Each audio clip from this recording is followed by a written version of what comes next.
যে রাজনীতি আপনার ব্যক্তিগত সম্পদ না, রাজনীতি হলো জনগণের, রাজনীতি দেশের জন্য, রাষ্ট্রের জন্য। তাই আজকে আর ইতিহাসের দিকে যাব না, আমার সাংবাদিক ভাইরা অন্য জায়গায় কভার করবেন। আমি আর 2-1 মিনিটের মধ্যে শেষ করতে চাই কয়েকটি কথা বলি।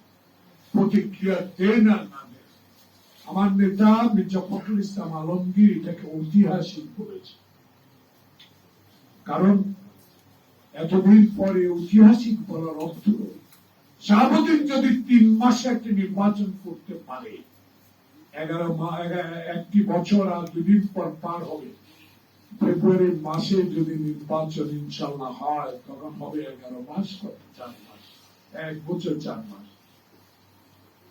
আমার দৃঢ় বিশ্বাস, আমার আস্থা, জনগণের আস্থা আপনার উপর ছিল, ভরসা আপনার উপর এখনো আছে। সমালোচনা নিশ্চয়ই করেছি, বিলম্ব হওয়ার কারণ, এই বিলম্বতে অনেক ক্ষতি আপনার হয়ে গেল, দেশের হয়ে গেল। এই বিলম্বটা অনেক ক্ষতি হয়ে গেল দেশে, অর্থনীতিতে ক্ষতি হল, আইন শৃঙ্খলাতে ক্ষতি হল, এবং 1 বছরে আওয়ামী লীগ যাদের কোটি কোটি টাকা লুট করার ইতিহাস, তারা আবার মেরুদণ্ড সোজা করে দাঁড়াবার সুযোগটা কিছু। তাই আমরা সমালোচনা করেছি, কিন্তু আপনার থেকে যেটা পেয়েছি, সেই নির্বাচন কমিশন যদি আমাদেরকে সন্তুষ্ট করতে চান, নির্বাচনের তফসিলটা অনুগ্রহ করে ঘোষণা করুন, আর বিলম্বিত নয়। আমি আজকের পত্রিকায় দেখেছি, গতকালকের পত্রিকাও, আমি নোয়াখালীতে 5 দিন ছিলাম, এটা পত্রিকায় দেখলাম বাংলাদেশের সব নির্বাচনে 47,000 নির্বাচন কেন্দ্রে মুজিবুর রহমানকে একদিন আমি, আমার সবচেয়ে একজন প্রিয় ব্যক্তি ছিলেন শাহজাহান সিরাজ, টাঙ্গাইলে তার জন্ম, মুক্তিযুদ্ধের পতাকা উত্তোলন, আজকে নেই যুদ্ধ। সেদিন শাহজাহান সিরাজের কথা আমার মনে হল, মাকে আমাকে বলেছে, রাজনৈতিক ক্ষেত্রে জীবন অনেক কিছু হারাবা, যদি টিকে থাকতে হয় সব ভুলে যেতে হবে। শেখ মুজিবুর রহমানকে তখন এই শাহজাহান সিরাজের সামনে একটা বলেছিলাম, ঘুরে এসেছেন, যুদ্ধ দেখেন নাই। 71-এর কালো রাতে আপনি পাকিস্তানি বাহিনী গুলির দৃশ্য দেখেন।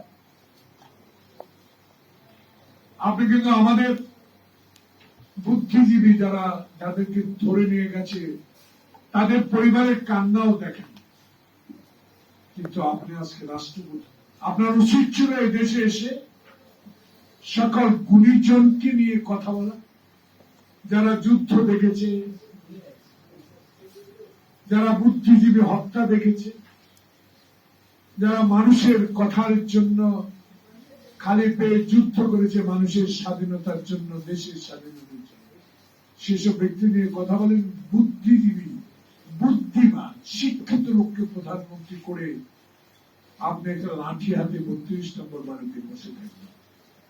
সেদিন তোয়াক্কা না করে 1973 সালে আমি ছাত্র নেতা হিসেবে একটা নমিনেশন চেয়েছিলাম, সেটা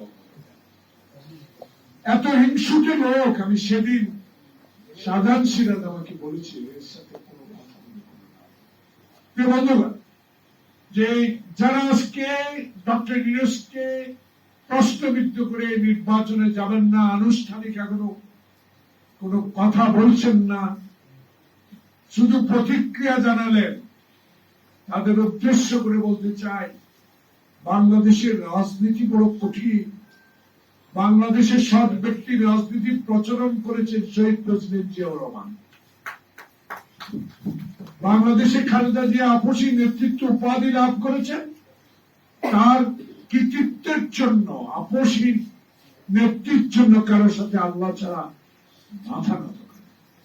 দেখেন উদাহরণ, সৃষ্টির কর্তার কি কাজ, শেখ মুজিবের পুরা পরিবার 1 মিনিটে ধ্বংস হয়ে গেল। যারা শেখ মুজিবের নাম বিক্রি করে বাংলাদেশকে লুটে খেয়েছে।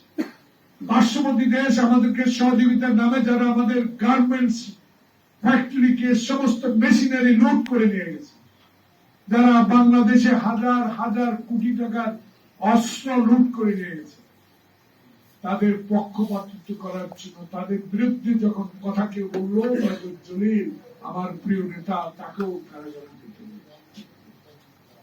এটাকে জিজ্ঞেস করলাম আন্দোলন হচ্ছে না কেন? তো কেন টাকা বানিয়েছি শেখ মুজিবের নামে, শেখ মুজিব মরে গেল, শেখ মুজিবকে আর কোনোদিনও তার দলকে ক্ষমতায় আনা যাবে না, অর্থাৎ যার টাকা বানিয়েছি, যা রুজি করেছি এটা নষ্ট করে